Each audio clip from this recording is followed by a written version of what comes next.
Hi, good morning, everyone. Thanks for having me here. My name is James McLaughlin. I'm a partner with BGM Law Group. I'm also one of the co-organizers for 1 Million Cups. I work with Dan and the rest of our team. I help coach presenters before they present. So it's great to see everyone here. And thanks for having me and giving me a chance to talk about my firm and how we help small and medium-sized businesses solve problems, reduce risk, and grow with confidence. Because if you work with small or if you work in business, you know whether you have just a couple of employees or hundreds of employees that legal problems don't arrive politely. A lot of times they'll arrive when you're busy, they'll arrive when you're scaling, and they'll arrive when the stakes are high. And that's when folks usually reach out to us and sort of where we enter the picture. So we work with small and medium-sized businesses in many different ways. I'll break down a few areas of our expertise, but we are a boutique law firm, so most of us, we're all sort of refugees from big national law firms and sort of have our own expertise and practice, and we banded together to form our own firm. So one of the ways in which we work with partners is outside general counsel.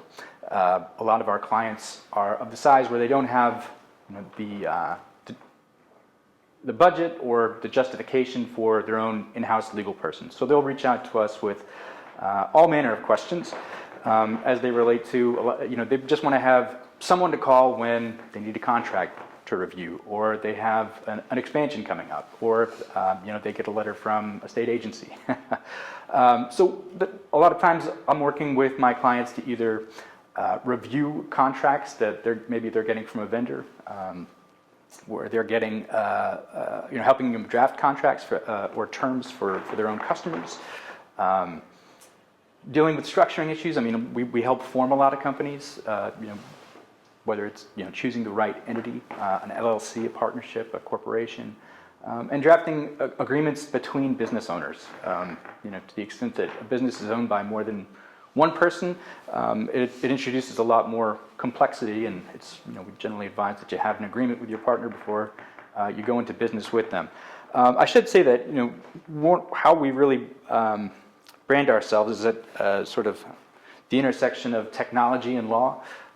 Even if you're not a tech company, technology is everywhere these days. It's customer data, employee data, cybersecurity, protecting financial information, or just accessing. Maybe you run a platform, or you access a platform where you put your company's data on it, and all of these come with sort of technology issues. So we do have on our team. Experts who are not only familiar with the laws and the regulations that govern, data storage and data process and cybersecurity these days, but also people who understand the operations. Have the sort of in-depth understanding of how these information architectures operate. So in addition to sort of acting as outside counsel, a lot of what we do is transactional work or sort of commercial work. So this is helping to launch your business or to fund your business. If you're a business that's looking to do a loan, we can help negotiate a loan agreement with the bank. If you're sometimes you're making a loan to customers, we can write a promissory note or a security agreement. A lot of the work that I do is in business owners who are selling their business, or they're acquiring their business. They're growing their business by acquiring a new business, or they're getting funding, whether that's seed funding in the form of convertible debt, or a SAFE, or a preferred stock offering. Actually, our goal here is to make sure that we're acting proactively to avoid problems down the line. One thing that I've definitely learned in the practice over the past 20 years is that a lot of disputes result from a misunderstanding, and that could be from a poorly drafted contract or situations where there isn't a contract drafted at all, which sort of leads into another area of our expertise is litigation. My partner here, Kristen Zeringer, is a very skilled litigator in both Connecticut and federal bar. She helps with business owner disputes, employment disputes. She serves as a mediator, as an arbitrator for dispute resolution. She assists with internal investigations, but essentially when a problem arises, she's the person that you want to call. The fourth area where we operate is employment law. Employment law is an area where you're dealing with one of your most important assets, but it can be a tricky area even when employers are dealing in good faith. So we help with equity incentive programs to the extent that you're giving employees a stake in ownership of your business, employment agreements for key employees. We advise with respect to hiring and termination issues. We draft employee handbooks and defend against employee litigation. And this is another area where it's sort of really important to act proactively so that you can grow with confidence. And finally, we do a lot in the data technology and information security space as well. So these are situations where, as I mentioned, technology is ubiquitous in business these days. A lot of vendors, whether it's a SaaS platform or any type of business where either you're giving data to them or you're collecting data on their behalf, it comes with data processing amendments, which are very sort of it's in a very dynamic field of law. You have European regulations. There's no federal regulation as yet, but you have more than half the states have adopted sort of their own privacy statutes, none of which are the same. They're all sort of different. So Elizabeth and Julie really keep on top of that. They also help draft privacy policies for websites, and that involves getting a deep understanding of what kind of information your website collects and disclosing what you do with it. We help with planning for security incidents and sort of act as an emergency team for cybersecurity breaches. So what differentiates BGM from other law firms? We're built around the idea that you get senior access and expertise at a price that offers a value. We don't charge the same rates as large law firms. We don't have any associates, so the attorneys you're working with are all partner level, and we understanding being business owners ourselves, we want to align ourselves and with small and medium-sized businesses. We understand that businesses operate on a budget. They need stability. They need sort of predictability when it comes to their legal expense. So a lot of times we have arrangements where we have affordable monthly options with our clients, so where we can serve as outside counsel. We're here to partner with small and medium-sized businesses. We're a small and medium-sized business ourselves. So if you have any questions, I'd be happy to entertain at this time. Well, I have a question on data collection, if I can ask. Sure, yeah. So, if somebody comes into the website of my platform, I constructed, let's say, and I just very transparently explain to them everything, just in layman's terms, just even have maybe a dedicated page that says, listen, here's our mission, here's our objectives, here's why we're doing this, we're collecting this information. Can I get myself into any trouble? Ultimately, they willingly came onto my, it's like they came onto my site, right? Like, why do I have to then have issues with collection, right? It's like, is it even collection? Like, you came on my lawn. I just recorded the time that you showed up and who you were. Right? Yeah, it depends on state to state. I will say that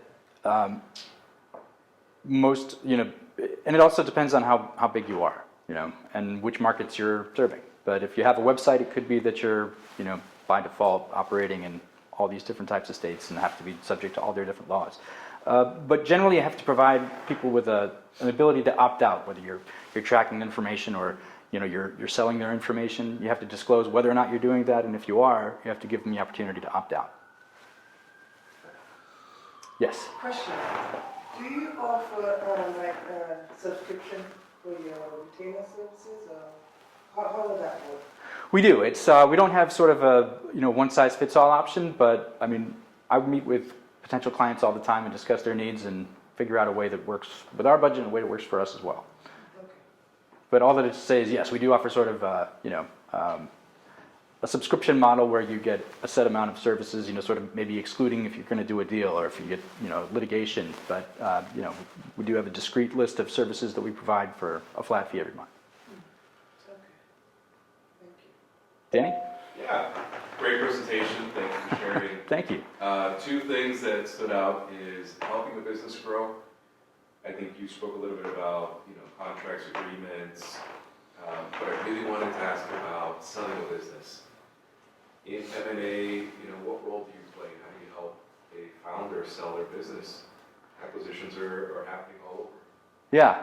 Well, it's a very important role, especially, a lot of times when we're representing a seller, it may be the only time in their life that they're going to sell a business, and it may be, the biggest year of their life as far as recognizing income. They're selling their nest egg. So it really is a trusted advisor position where we're walking them through every step. Ideally, they're talking to us, before they're even thinking about selling, but certainly before they've talked to a potential buyer. We can help position their company in a way that it's best suited for sale.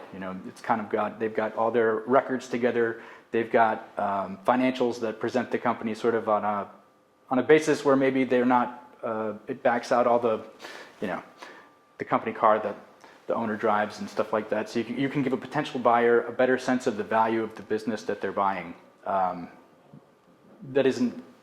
doesn't reflect sort of the small business owner use case. We will help draft a letter of intent so that if a potential buyer, if a serious buyer that you're interested in pursuing a deal with wants to go exclusive with you, wants to prevent you from shopping your company to other folks, that that doesn't go on forever. It's subject to certain conditions, and that what you agree on in the letter of intent gets reflected in the ultimate purchase agreement. And then advising on the purchase agreement process, the due diligence process. It's an opportunity for us to really get to know your business, identify potential areas of liability. There'll be a contract, a purchase agreement between the seller and the buyer that's going to allocate risk. What's the risk that you've got a product liability issue out there, or that you've got unknown liabilities, or that you're going to run into a regulatory problem in this jurisdiction. We draft that agreement and help to allocate the risk so that it's acceptable to the buyer, that they're not giving up their entire nest egg based on a low probability event, and also helping to message the news of the potential sale to employees, prepare them for, if there's an interim period where you sign an agreement and announce it, but it doesn't close till, months later, transitioning through that period. There's a lot of different types of activities that go on it, reviewing all the contracts to make sure that they can be assigned, helping to structure it, whether it's an asset deal or a stock deal. All that is to say is, we do it a lot, and we offer our experience and insight to folks who, are likely, if they're a seller, maybe only doing it once. Do you also help with mergers, that sort of? Yeah, we represent, sellers and buyers, and also investors. So really in all types of different transactions. Merger is sort of another way to do either an acquisition or a sale. And especially these days, even when you're not doing a merger, if you've got a business that relies on the owner as a key person, they're often asked, the buyer is going to give them rollover equity in their company and have them stay on, and maybe give them, an earnout target as part of their compensation. So that, less and less these days are buyers showing up with just a check on the date of closing. They're showing up with part of the purchase price as a check, and then another is, you're going to work for us for a year, help us transition the business. And if you meet if you meet these set goals that we put in the purchase agreement, then we're going to pay you, the rest of the compensation. Or we're going to pay you in stock of the company that is buying your company, so that you have an aligned interest in the future good performance of your business. Awesome. I may have a client for you then. Oh, great. Yeah. Thank you. Any other questions? We have one big question. How as a community can we help you today? Tell people about what we do, and like Danny's a perfect example there. If you know someone who just wants to talk, we do that all the time without any commitment. So happy to tell people what we do, give them sort of general advice to move them in the right direction. We are a small firm. There's only 5 attorneys, and if we are not experts in the area of law that you may need, we certainly know people who are. We've got a large network of other practitioners, and I would say that we're especially skilled at sort of quarterbacking issues and connecting our clients with the expertise that they need. And not just people who are at big firms, but other sort of similarly situated firms that offer, I think, a better value proposition. Thanks, James. Thank you.